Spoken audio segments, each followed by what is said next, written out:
Snow laid a white sheath across the base yard, the wind sawing through the razor wire with the sound of teeth clenched too long. The team lined up for the mission brief, boots dark against the drift, breath stripped into thin threads by the cold. Then the roster was read, and her name was crossed out. The commander did not explain, he only ordered her to stay behind. The others flared she was the best shot, the most steady under pressure, the one who read terrain like a map of bone. Why keep her back when they needed her most? She did not argue, she did not blink. She only tightened the strap of her pack as if it held something she could not let go of. That night, in the gear room, they searched for answers and found her journal. The first page opened, and the room fell silent. The briefing room was a long rectangle of concrete and dull light, the kind that made faces look carved from chalk. A map of the ridge sat on the table, its topographic lines and grid marks pinned beneath a plexiglass cover. The objective was plain on paper: recover a downed sensor pod in the far valley, verify no hostile surveillance, return before nightfall. The route was the problem: 2 choke points, a basin with poor visibility, and a likely ambush corridor. They had run this kind of terrain before, and the team's plan relied on the same fixed elements: the point man, the rear cover, the rifle's quiet certainty, and her timing. Staff Sergeant Hannah Grady stood at the edge of the table with her hands behind her back. Her posture was textbook, but her eyes were fixed on the map with a kind of narrowed focus, as if she were already walking the route in her head. Captain Mitchell Hayes was opposite her, one finger tracing the primary line of movement as he spoke through the risks and contingencies. Around them, the rest of the team leaned in: Miles Carter, the point man, Derek Boone, the medic, Colby Reese on communications, and the 2 newest riflemen, Evan Slade and Nate Brooks, who still moved with the careful, tense energy of people who expected the world to surprise them.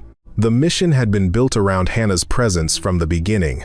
She had been the one to call the pattern of the wind in the basin last winter, the one who had spotted an old track line that saved the team from walking straight into a blind hollow. She had a way of translating snow and shadow into a kind of map that other people could not see. Hayes trusted that skill, and the others depended on it even when they refused to say so out loud.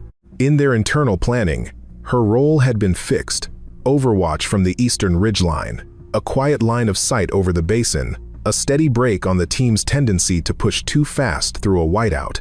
When the commander read the names, his tone did not shift. Hannah's name was missing, a negative space in the list. There was no pause to let it land. He simply looked down the line and told her to remain at base. The words were clipped and final, like a door shut in a storm. Objections hit the air immediately. There was no surplus of shooters. There was no replacement for her steadiness on a ridgeline, or her way of tracking movement on white ground. Miles pointed out the numbers. 6 was already a lean team for the valley, and removing 1 made it a gamble. Derek argued the schedule. The sensor pod would freeze by night, its data lost unless they reached it. Colby said what the rest were thinking: the route was designed around Hannah's overwatch, and changing the plan now meant changing everything. Hayes did not debate. He did not soften the order with reasons. He simply said it again: stay behind, and started assigning radios and call signs.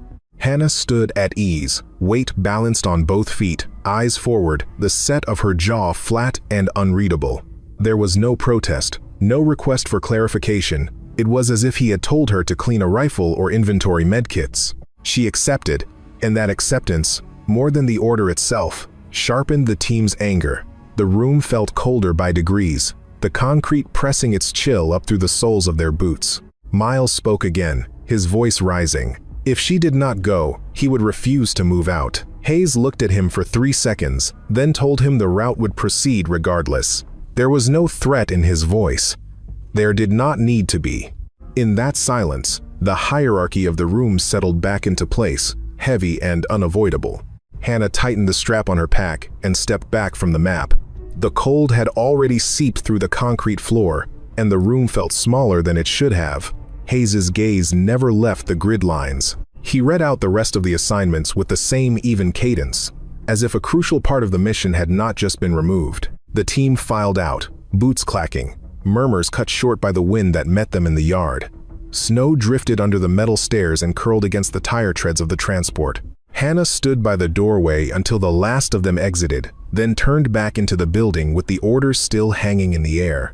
The door closed behind her with a dry, metallic sound that felt final. She walked down the corridor to the armory and signed out a spare scope for later maintenance, though there was no reason to do it that afternoon.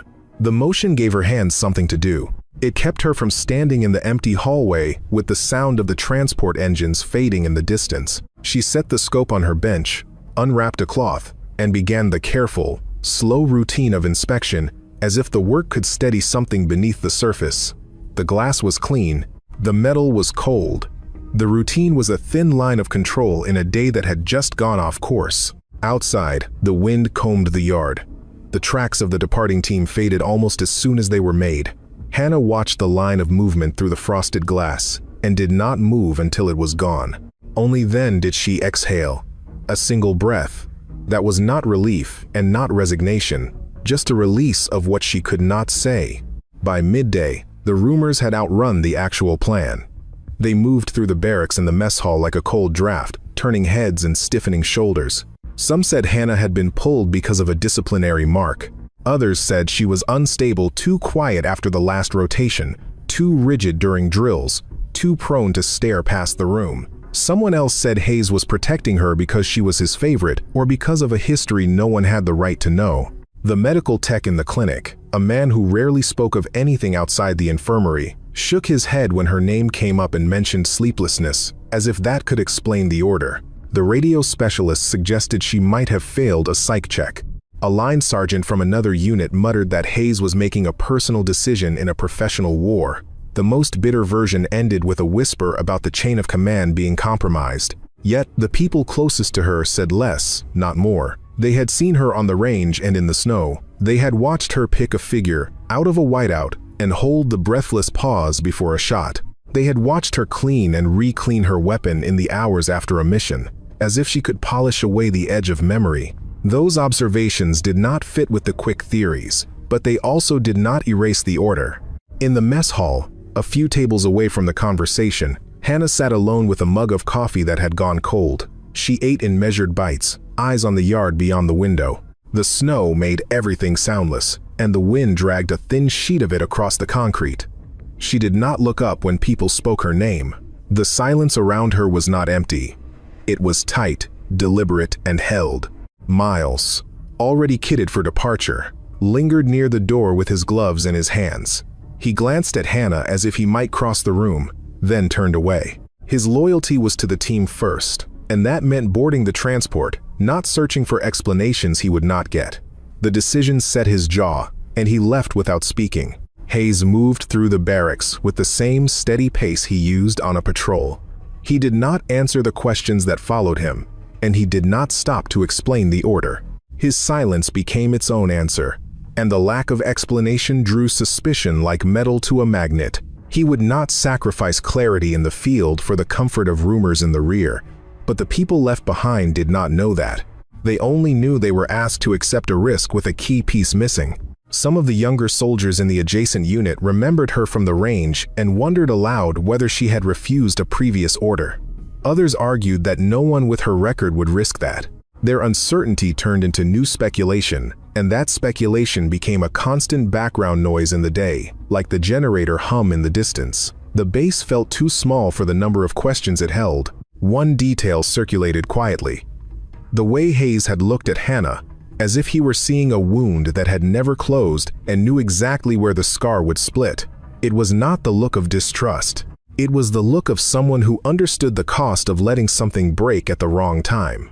That memory was the only rumor that felt honest, and it spread without the usual heat because it did not need embellishment. The cold did its own work, stripping the edges off anger but leaving the core.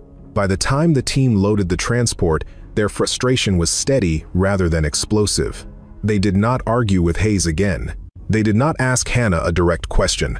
Their attention was on the mission now, but the question remained, quiet and sharp, like a metal edge buried under snow. The unspoken uncertainty traveled with them into the white. After the transport left, the barracks fell into a different rhythm. People moved through their routines with the kind of energy that comes from waiting. Tools were checked twice. Radios were tested even when the schedule did not call for it. The generator hum seemed louder in the absence of the team's voices. Hannah sat alone at a corner table and cleaned the dust from a set of lenses, not because they were dirty, but because the motion kept her hands steady. A few soldiers passed by and stopped short of speaking to her, as if their words might be misread as accusation or pity. A snow squall swept in from the ridge and rattled the metal shutters. In its wake, the yard went white and empty, the only marks the fading tracks of the transport. The base's loudspeaker clicked once with a routine weather alert, then went quiet. That silence made the rumors feel louder, even when no one spoke. It was the kind of quiet that allowed people to imagine what was happening beyond the fence, and those imaginations sharpened the unease more than any confirmed report could have. Hannah moved through that quiet, like someone stepping across thin ice. She did her assigned tasks, filed her reports, and accepted the extra duty that came from being left behind. She did not ask for more. She did not ask for less. The absence of a fight made the rest of the base restless, and their restlessness fed the rumors until the rumors felt like weather constant, cold, and inescapable. Hannah kept her routine the day of the departure and the days after. She rose before dawn, ran the perimeter, and put rounds through the range targets with a steady rhythm. Her form was exact. Her breathing was regulated. The groupings on the paper were tight enough to hide a coin. If performance meant health, she was the strongest of them. But the details around her were quieter and harder to place. She avoided the common tables at meals, choosing the corner with a view of the yard and the line of trees beyond the fence. When others spoke to her, she answered with the minimum, not rude, not welcoming. During drills, she followed orders with the precision of someone counting in her head, and sometimes her fingers would tremble for a second when the distant artillery in the mountains thumped through the base walls. It was a corporal in the armory who noticed the mark on her wrist. He saw it when she signed out a replacement scope. It was a narrow line, pale against the skin, the kind of scar left by a cord pulled too hard or a blade too close. It was not the scar itself that held his attention, but a faint, deliberate symbol beside it, two parallel lines crossed by a short slash. He said nothing, but he kept looking for it afterward and did not see it again. Another teammate saw her writing in a small, dark notebook after drills. She wrote in short bursts, the pen pausing between lines as if the words were being measured for weight. When the metal doors rattled with a distant shot, her hand tightened and then stilled, the ink freezing at the end of a sentence. She closed the notebook without looking up and slid it into her pack. Derek Boone, the medic, noticed how she rubbed her hands together in the brief gap between firing sequences, as if warmth could settle her joints into place. He watched the way her eyes flicked to the left every time the wind whistled through the tower cables, a reflexive scan of a space no one else was reading. He noted that she stayed behind after a drill to clean the snow off the targets with a brush, a task no one assigned. The action was precise, almost ceremonial. She moved through the base like someone keeping a quiet promise. She checked the perimeter cameras without being asked, made a list of supplies missing from the field kits, and left it on the quartermaster's desk without signing her name. She took the duty shift in the communications room for a teammate who said he was too tired. None of those acts were large enough to draw attention, and perhaps that was the point. She kept working, but never where the argument said she should be. At night, the lights in her bunk room went out at the same hour, but the silence in the room did not always mean sleep. Lucas Ward passed by once on the late shift and saw a thin line of light under her door. When he knocked, she answered that she was writing. He did not ask what. He did not need to. The tone in her voice made it clear the words were not meant for sharing. There were other small signs. She started carrying hand warmers in her pockets, even indoors. She tuned her radio at odd hours, listening to the empty channel as if expecting a call. She walked the outer fence line twice as often as required, stopping at each corner to scan the hills beyond, her eyes measuring distance.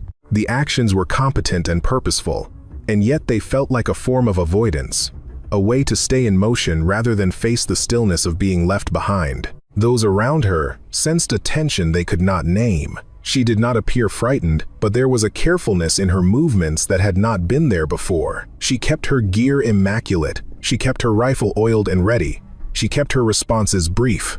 The discipline looked professional, but it also looked like someone fighting against a private fracture. When the artillery in the far hills fired a full battery test, She stood still and waited for the last echo to fade before she resumed her task, as if she had to count the silence before she could move again. These signs were not enough to make a case, yet together they formed the outline of something unresolved, the kind of tension that does not announce itself until it breaks. The base was full of people with their own ghosts, but Hannah's seemed to sit closer to the surface, a shadow that sometimes stepped into view and then receded. The communications room became a kind of refuge. Hannah took extra shifts there, listening to the static between transmissions and the short, functional reports when they came.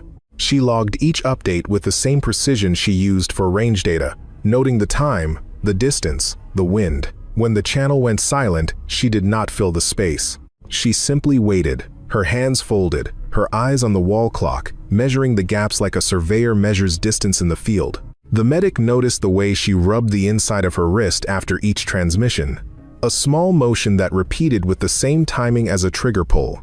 He said nothing, but he noted it. Lucas saw her in the supply bay late one night, checking the seals on cold weather packs, as if she expected a sudden order to move out. Her focus was exact, her jaw was set. The work was voluntary, unnecessary, and somehow essential. She also began to draw simple sketches in her notebook, no landscapes, no portraits, just grids and lines that mirrored the maps on the briefing table. She would trace the basin's contour with a pen, then stop, then trace it again. It looked like preparation, but it also looked like a person trying to erase a memory by rewriting it in a cleaner hand. The act was quiet, but it left a mark of its own. The team left at first light, their tracks a thin scar across the untouched snow.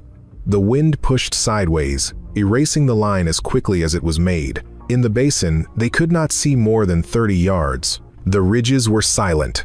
The only noise was the crunch of their steps and the occasional hiss of the radio. They had planned to rely on Hannah to read the drifts and catch the faint patterns that indicated movement.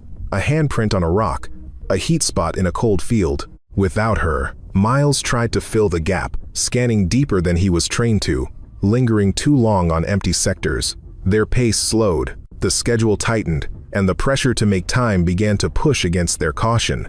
They hit the first choke point later than planned, their timeline pinched by uncertainty. The path through the narrow cut forced single file. Evan marked the front and rear with small chemical flares for orientation, a precaution made necessary by their own hesitation. A simple adjustment, but it cost minutes, and minutes in cold terrain were a currency that did not forgive waste. In the basin, the wind shifted, and the snow came hard, reducing the world to a moving wall. The team veered slightly off the plotted route, a degree that seemed insignificant but placed them closer to the tree line where visibility was worst. A faint set of tracks appeared, half buried. No one could tell if they were fresh or old. They chose to proceed, and the choice felt heavier than it should have. A shadow cut along the ridge, low and quick. The rear guard called it in, but no one was positioned to confirm. The team tightened their formation, their breath loud in their own ears. The snow swallowed their sound, and the valley kept its secrets. In a place like that, a small mistake did not echo. It collected, layer by layer, until the path was no longer the path at all. They reached the sensor pod late, its casing ice-laced and the status light barely blinking. The retrieval took longer because the locking pin had frozen. The leader's hands numbed through the glove as he worked it loose. Every second they spent there felt like a shout into the white. When the pod finally came free, it was heavier than expected, its casing crusted with ice that made it clumsy to carry. By the time they turned back, daylight had thinned to a blue hue, and the wind came harder from the east. They were behind schedule and behind their own breath, moving faster now, missing details that would have been obvious to Hannah. Their tracks covered tracks, and the direction of the wind masked the only clean line they had left. The absence was not just a missing person. It was a missing pattern in their movement, a missing rhythm in their pace. As they pushed through the basin, the snow lifted in waves, and the world went narrow. Nate glanced at the ridge where Hannah would normally settle in for a long look. There was nothing there but wind and the mute line of rock. He turned back to the ground in front of him and tried to read what he could. The familiarity of the terrain gave him no comfort now. It felt shifted, the same but not the same. A thin line of tracks crossed their path, almost erased by spindrift. Miles knelt, brushed the snow away, and couldn't tell how old it was. The tracks did not match their own. He signaled a halt, the team forming a small circle that felt too exposed. The pause was necessary, but every pause in a whiteout felt like a promise to whoever might be watching. They moved again, faster now, the pressure to make distance overtaking the caution that had kept them alive before. The wind kept changing, veering from west to east, sweeping their tracks away. The basin swallowed sound and then returned it in odd echoes. The team's own steps sounded like they belonged to someone else. By late afternoon, their route had bent slightly north, and they were no longer aligned with the original extraction line. The correction was small, but significant. The leader made the call to adjust, and the team complied. It cost them time. It cost them energy. It cost them margin. The white around them did not care, and the snow kept falling. At the next ridge, the wind calmed for a moment, and the silence felt larger than the valley. It was the kind of silence that made every shift of gear sound too loud. The leader paused, checked his compass, and made another correction. The loss of the overwatch rhythm was turning into a series of small mistakes, and each mistake pressed their odds down a fraction.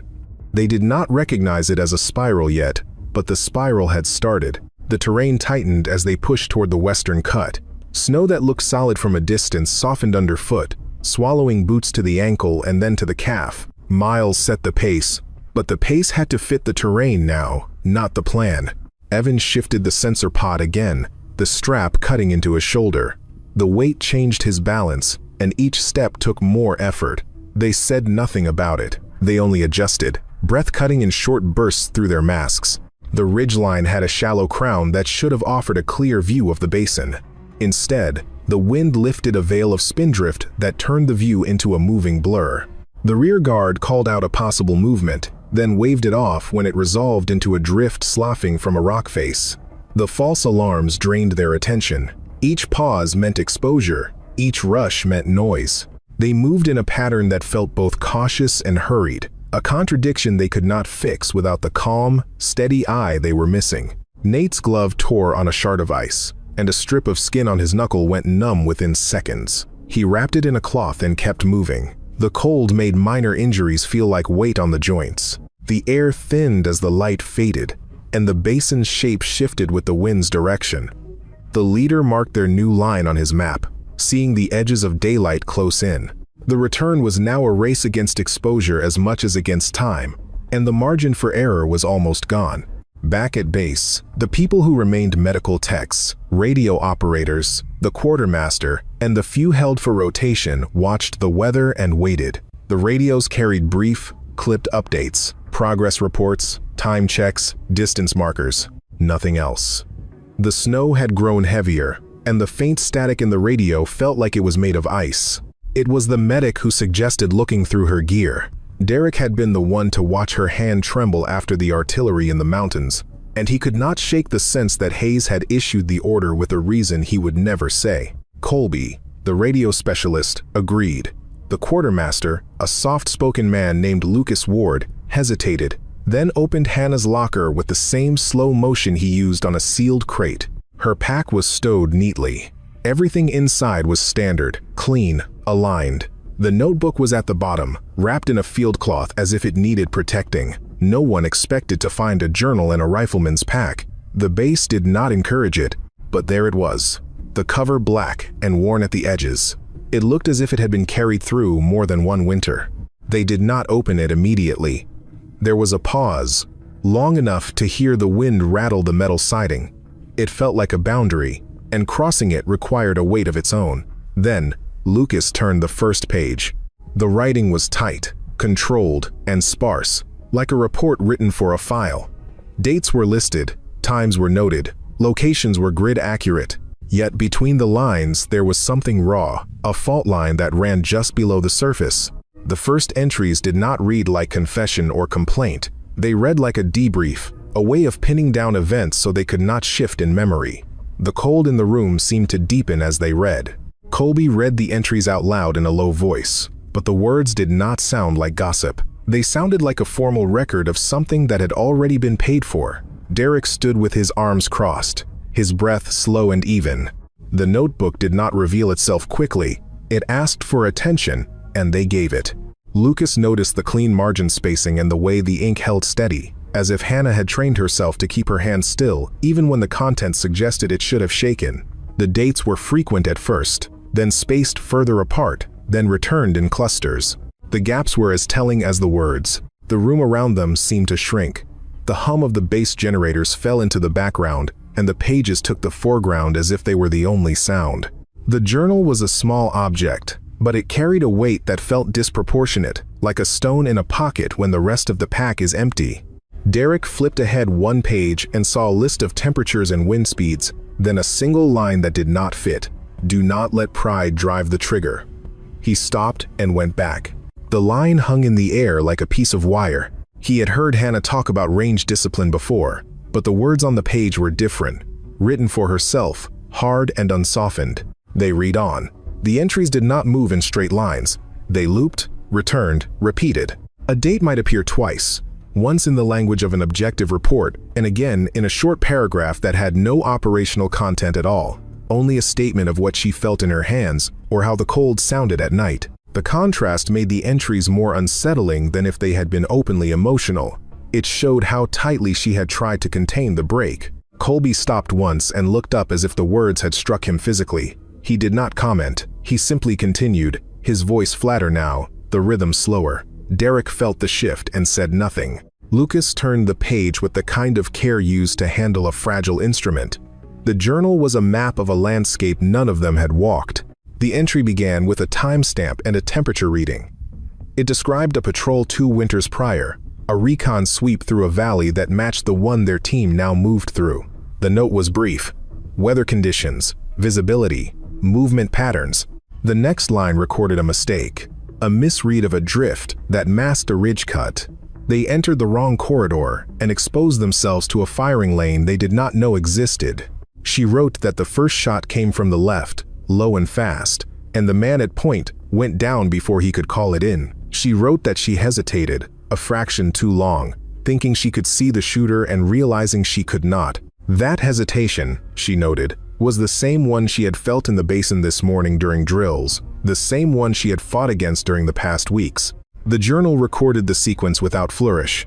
2 shots, a scramble, the medic hit, the commander down. She wrote about pulling a body by the strap of a vest, about feeling the strap cut into her hand, about the snow turning dark at her knees. She wrote that she thought she could hold the line alone and was wrong. She wrote that she heard the radio call for help and did not answer because she was trying to save the third man and could not leave him. She wrote that the commander, this same commander, dragged her back to the extraction point. He had blood on his face and ice on his sleeves. He had looked at her then, with a kind of quiet that did not judge, only recorded.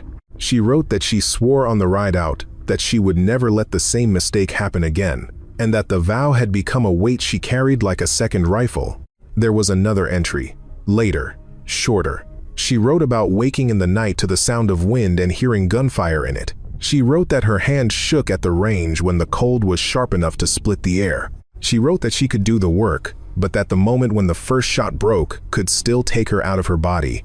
One line described her standing in the same briefing room they stood in now, watching a map, feeling the old corridor return under her feet. She wrote that she had breathed in to answer a question and found that her voice was not there. She wrote that the fear was not of death, but of repeating the same misread, the same fraction of a second that cost too much. Another page described an attempt to return to the old valley during a training exercise. She wrote that she walked the ridge and could not tell if the snow was thinner or if her own memory made it so. She wrote that she saw, for a moment, the figure of the point man from that winter, and that it was the shadow of a tree. She noted that her chest had tightened, and she had to sit down behind a rock until the tremor in her hands stopped. The language was dry, but the cracks were visible. She wrote as if she were trying to keep her emotions from reaching the paper, but the effort itself was the sign that they were there. She did not describe the sounds of the shots in detail, but she noted how the wind had changed just before, and how that change had been the only warning she did not follow. One entry broke its own pattern with a short list of procedural failures, written like a checklist. She wrote that she had chosen the route because it was shorter. She wrote that she had assumed the ridge was clear because it had been clear the week before. She wrote that she had trusted her eyesight more than her instruments. Each line ended with a short dash, as if she intended to add a corrective measure and then could not. The blank space after each dash was as telling as the words. It showed the limit of discipline when the past is not a simple lesson but a live wire. Another line described the extraction point itself. The way the rotors threw snow into the air. The way the medic's hands slipped on frozen fabric. The way her own hands felt too big and too slow. She wrote that the helicopter sounded like an animal in pain, but she did not elaborate. She kept the report to what mattered, but the one metaphor that escaped revealed the cracks she was trying to cover. She wrote that she carried the guilt in her shoulder like a pack she could not take off, and then crossed the line out and rewrote it as a note about load balance. The crossed-out ink remained, a shadow beneath the cleaner sentence. She wrote that after the mission she could not bring herself to step into the snow for 2 days. She stayed inside, cleaned weapons, sorted supplies, ran her hands over the smooth edges of gear cases. When she finally walked outside, the snow was fresh, and her first footprint felt like a trespass. She noted the time, the temperature, the depth, and then wrote a single line beneath it: "The ground remembers." The line had no operational value, but it stayed on the page anyway. Another page described the week that followed, a series of measured routines. She wrote that she woke before dawn and sat on the edge of her bunk until she could hear the wind. She wrote that she checked the perimeter cameras from the same chair each morning, as if the repetition could anchor her. She wrote that she avoided the mess hall during the busiest hour because the sound of trays clattering sounded too much like the rattle of gear in a hurry. The notes were not dramatic. They were small and exact, the way a person records their own symptoms when no one else will do it for them. She recorded a short list of numbers: rounds fired, hours slept, minutes spent in the yard, days since the last tremor. The list went on for a page, a thin column of data that could have belonged to a training report. But then she wrote a short line beside it: "Numbers don't slow the past." The line was underlined once, then crossed and written again without the underline. The revision left a smudge where the ink bled into the paper. She recorded the names of the lost men once, and only once. They appeared in a narrow column on the right margin, as if she could not place them in the main body of the report without breaking it. The rest of the entry avoided names, sticking to roles and positions, but the fact that she wrote their names at all showed a crack in the discipline she kept on the page. The last line on the page was small and flat. It read, "If I go in broken, I break everyone with me." Derek felt the words settle in his chest like a weight. Colby read them twice, the second time more quietly. Lucas turned the page slowly, as if moving too quickly might tear something. The room held still, the only sound, the faint rattle of the metal siding as the wind pressed against it. The next entries connected to the present without naming it directly. Hannah noted a meeting with Hayes 2 weeks before the current mission. He had asked her about sleep. She had given the standard answer. He had not accepted it. She wrote that he asked about the tremor in her hand. She wrote that he told her the mission profile was too similar to the last one, and that he could not take the risk of her freezing in the wrong corridor. The journal made clear that he did not doubt her skill. It showed that he believed in her competence so completely that the risk was not that she would miss a shot. The risk was that the old memory would surface at the wrong moment and lock her in place, turning her into a still point while the team moved into fire. In that situation, her strength could become the trap. She wrote that he had offered her a choice: step back or be stepped back. She wrote that she had chosen to stay, not because she feared the mission, but because she feared what the mission might drag out of her. She wrote that she hated herself for accepting it. She wrote that she understood why he had to order it publicly, to protect the chain of command and to keep the team from arguing in the field. The commander, in the journal's account, had said little. But the words she recorded were simple, practical, and final. He could carry their anger. He would not carry their bodies. He would take the blame if it meant they lived. Hannah wrote that the look in his eyes had been the same as the look from the old extraction point, the look of a man who had seen too much to let it happen again. Another entry followed with fewer details and more weight. She wrote about sitting in the barracks at night and hearing her team sleep, about the soft sounds of breathing that made the base feel alive. She wrote that she would have taken the field if he had ordered it, and that the part of her that wanted to go was the part she trusted least. The journal did not call it fear, it called it memory. She wrote about a choice she had to make in the past, one where she had pushed forward out of pride and ended up paying for it. She did not describe the full event, only the lesson. That forward motion could be a mistake if it was driven by something she could not see clearly. The lines were simple, but their implications were heavy. It was the kind of writing that came from a person who had learned to be exact because inaccuracy cost lives. The journal did not condemn Hayes. It did not praise him either. It treated his decision like an operational order, something that had to be executed and borne. Yet between the words was an acknowledgement that he had seen her more clearly than anyone else had, and that he had chosen to absorb the anger in order to protect her and the team. Derek closed his eyes for a moment. He had been angry at the order. He had not understood the silence. Now he felt both of those reactions change shape, not into agreement, but into recognition. The reason had been there, and it had been heavier than they had allowed themselves to imagine. Colby flipped ahead and found a later entry that said only one sentence. "If he had not been there last time, I would not be here to write this." The line was placed alone on the page, no date, no time. It read like a simple fact, but it carried the weight of an entire winter. It said more about Hayes than any rumor had managed to say. The radio crackled that afternoon with a change in tone. The team reported movement, then static. The first call was clipped and calm, but the second had a break in it that Colby heard immediately. The ridge line had turned into a shadowed maze. A line of trees that had looked empty now held heat, and the team had stepped into a shallow crossfire. They were not fully pinned, but they were pressed. The white around them was stained in narrow lines, where rounds cut the surface. They tried to pivot into a defensive pocket, but the route they chose forced them closer to the basin's edge. The snow there was deeper, and the men sank to mid-calf, slowing their turn. Miles, who had argued in the briefing, tried to move the team forward with a quick rush. He took a round through the thigh and dropped, cursing the ice that made the fall a slide. The field medic worked fast, hands moving on muscle memory. The leader called for suppressive fire, but their angles were poor. They could not see the shooters through the snow and the shadows. They were firing at shapes and hoping, wasting rounds they could not replace easily. The valley swallowed the noise and returned it as a low, distant echo. Colby heard their breathing.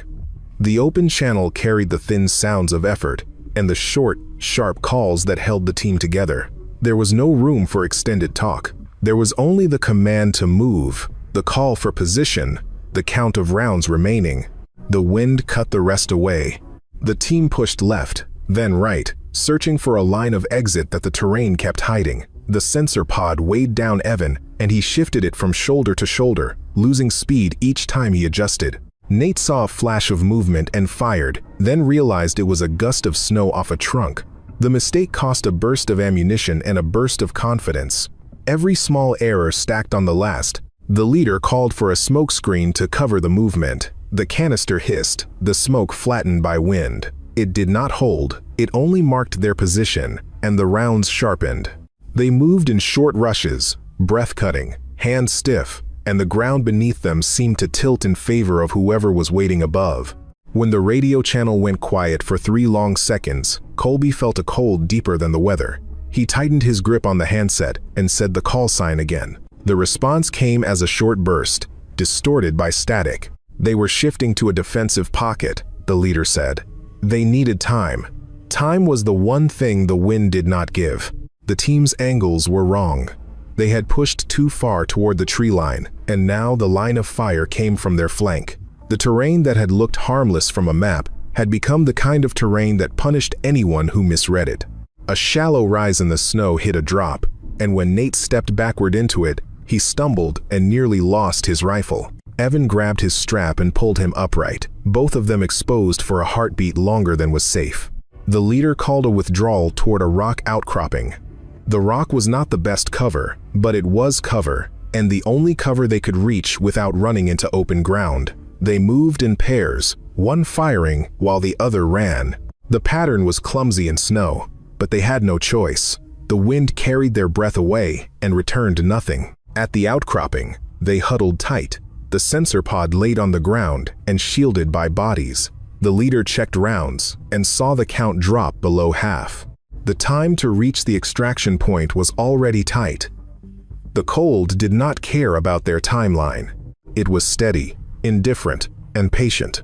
They took stock in short, efficient motions. Evan checked the battery on the pod and wrapped it in an extra layer of cloth. Nate scanned the ridge while the medic worked, his rifle barrel tracking the line of trees like a slow metronome. The leader marked a new bearing on his map and noted the shift in wind. The decisions were small, but each one carried the weight of survival. The outcropping was not safety, only a pause in the open, and they treated it that way. Miles tried to keep his face still while the medic wrapped his leg, but his eyes were hard with pain. He had been the loudest in the briefing, the one most convinced the order was wrong. Now he did not speak. The pain, the cold, and the sense of being cornered had closed his mouth. His hand gripped his rifle even as the medic worked. The instinct to hold on to what he could control was stronger than the pain. The leader chose a route that cut across a narrow saddle. It was exposed, but faster. The choice was a gamble. He signaled the movement, and they went, using the wind to cover their steps, using the minimal cover available. The basin did not let them go easily, but it did not crush them either. It held them in a slow, grinding squeeze that made every step feel like a decision with consequences. Hannah was not on the line, but she was not idle. When Colby told her where the team had stalled, she went to the northern observation post that overlooked the basin. It was a narrow slab of concrete with a frozen scope and a line of sight that had been cut and cleared in the summer. The distance was long, but within her range if the air stayed clear enough. She set up the rifle, checked the wind, and took a slow breath. From the base she could see the outline of the trees and the slight movement that betrayed the shooters. She did not move as fast as she could have. She moved as precisely as she could. Her shot cut through the wind, and a small figure folded behind a trunk. She adjusted by a hair, fired again, and the pressure on the team eased by degrees that would have been invisible to anyone but her. Colby relayed her corrections, her instructions for a new route. She kept her voice minimal, all function, nothing else. She did not explain. She marked a gap in the tree line and told them to move when the wind gusted, to use the noise to mask their steps. They listened. They moved. The line loosened. She did not leave the base. She did not appear in their field of view, but her presence moved through their radios and through the sudden slack in the enemy fire. She remained the anchor she had been, just not where they expected her to be. In that posture, there was no glory, only the cold duty of precision. The team used her guidance to reach a rock outcropping that gave them cover. From there, they could see the shallow cut that led out of the basin. Evan and Nate dragged Miles through the snow, the blood on his leg freezing at the edges. The leader kept his commands short, the words stripped of anything but necessity. They moved when Hannah marked a pause in the incoming fire, and stopped when she warned that movement had shifted behind them. The extraction point was still a long distance away, but they had an exit now, and an exit was the difference between a withdrawal and a loss. The wind thickened, and the enemy fire thinned. The team kept moving, slow and steady, the line of their tracks bending towards safety. The path out was not clean. A shallow drift collapsed under Evan's weight, and he went to one knee, the pod sliding down his shoulder. Nate and the leader hauled him up without a word. They kept their spacing tight, their boots landing in each other's prints to reduce the noise. Each gust covered their movement, and each lull forced them to freeze in place, the cold creeping through layers. The discipline held, but it cost them energy they could not spare. When they finally reached the lower ridge that led to the extraction line, they were moving on will as much as on muscle. The wind cut sideways, throwing snow into their eyes. The leader kept the compass in his gloved hand and checked it every 10 steps. Miles, limping hard, said nothing, saving his breath for the next rise. The team's formation tightened until it was almost a single file, a thin line of bodies against the open white. At the observation post, Hannah watched the small figures in the basin become smaller still. She did not allow herself to follow them with emotion. She followed them with calculation. The wind was changing, and each change meant a new adjustment to her shots. She pressed her cheek to the stock and focused on the small details, the way a branch held the snow differently, the way a shadow moved at the edge of a tree. Those details were the only language she needed. She fired 2 more times as the team crossed the shallow cut.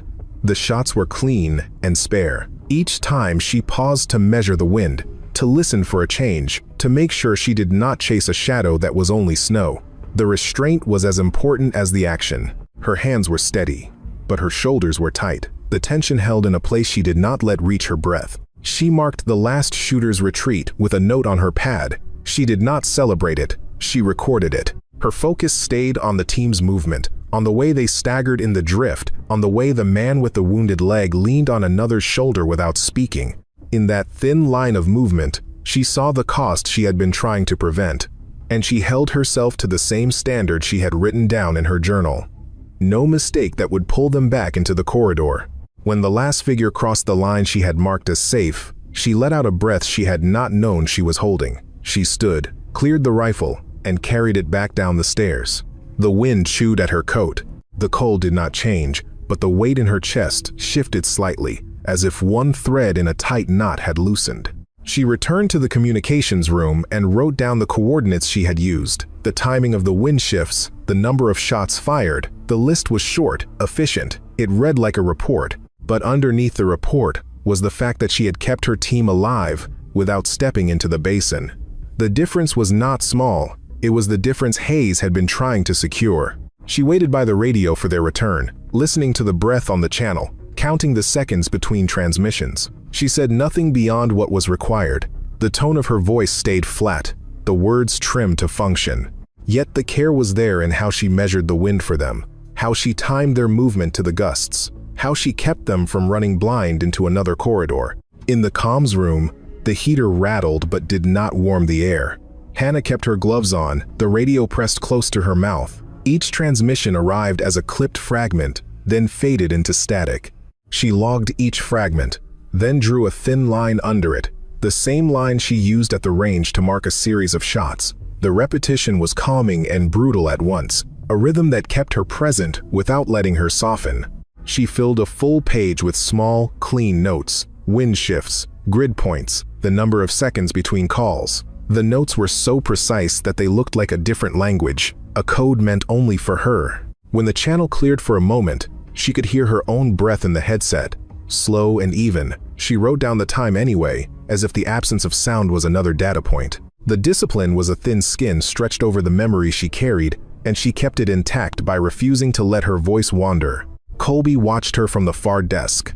He had expected her to look relieved after the first exchange, or tense after the second. She looked neither. She looked like someone holding a door against the wind, both hands braced, the force equal on both sides. When the channel went quiet for longer than expected, she did not speak. She simply shifted her weight and waited, the stillness deliberate, the patience practiced. They came back after dark. Their faces were wind-bitten, their breath raw. Miles walked with a bandaged thigh, another man with a cut along the cheek that had already frozen stiff. Hayes met them in the yard, his coat pulled tight against the cold. He did not speak about the mission beyond a brief debrief, a confirmation of the retrieved pod, a count of the ammunition used, the hours lost. He did not ask for explanations. He did not offer any. The snow on his shoulders looked like a thin layer of ash. No one mentioned the journal. No one admitted to reading it, but their behavior shifted in ways that did not need to be named. Miles, who had argued in the briefing, nodded once at Hannah when he passed. Evan set her rifle in its rack without comment, the way he would handle a flag folded after a ceremony. Derek placed her pack back in her locker without a word. The notebook wrapped again in the field cloth, as if it had never been opened. She found it later and did not react. If she knew, she did not show it. She sat at the edge of her bunk, wrote another short entry, and placed the pen down with the same care she used on her rifle. The room around her was quiet, the kind of quiet that came after a long day, and the wind outside was steady, without direction. The team did not apologize. Hayes did not justify himself. The silence between them was not empty. It was a shared understanding that had been paid for in cold and blood. The distance between the order and its reason had narrowed, and that narrowing did not need words. In the following days, the base returned to its routines. The ranges reopened, the drills resumed, the snow kept falling. The team moved through their tasks with a new economy, their anger stripped away by experience and replaced with a different kind of respect. It was not loud or demonstrative. It was quiet, a change in the way they moved around Hannah, a change in the way they looked at Hayes when he spoke. The commander called a short after-action review with the team. It was functional, stripped of emotion. He covered the route adjustments, the delays, the points where the wind had turned against them. He did not mention the journal. He did not mention Hannah's role from the observation post in anything but operational terms. Yet the way he framed the decisions made it clear that holding her back had been a deliberate choice, not a lapse. The team listened without interrupting. They did not argue. They had learned what those arguments could cost. After the review, Miles approached Hannah outside the armory. He did not speak. He simply handed her a box of ammunition he had signed out for her, the same kind she preferred for range work. The gesture was quiet, almost formal. She accepted it without comment. The exchange took less than a minute, but it did what a speech could not. It reset a piece of trust without naming it. That week, the team ran a shortened night drill under Hayes' supervision. Hannah stayed at the edge of the range and called the wind for them, not as a favor, but as an assigned role. The drill went clean, no errors, no wasted rounds. When it ended, Hayes dismissed them with a short nod, and the nod carried the weight of approval without the need for a word. The cold air stung their faces, and the snow kept falling, but the line between them felt less brittle than it had before. Hannah continued to keep her journal. The entries did not become softer, but they became more even. She wrote about the wind and about the distance to the ridge. She wrote about the way Miles had nodded, about the way Evan had set her rifle down without comment. She wrote about a moment in the yard when Hayes looked at the horizon and then at her, and she understood that his silence had been a kind of protection. She did not call it forgiveness. She did not call it trust. She simply recorded it. One night, she left the notebook open on her bunk while she went to the sink. The page was blank, waiting. When she returned, it was still blank. She closed it and placed it in her pack. The act was small, but it was a decision. The journal was hers, and if the team had read it, they had done so to understand, not to take. That was enough. She wrote the final entry later, when the base had settled and the wind had slackened. It was a short line, measured and plain. It said that strength was sometimes the decision not to step into the line, and that holding back could be its own kind of protection. There was no explanation attached. It did not need one. She closed the notebook and slid it into her pack, then set the pack at the foot of her bunk. The canvas made a soft thud against the floor. Outside, the wind moved through the wire again, a low metallic sound that carried across the yard. She listened to it for a moment, then turned off the light. The room went dark, but the quiet did not feel empty anymore. It felt earned. The base settled under the snow, and the night held its breath, waiting, still, alone, quiet, cold, slow, long.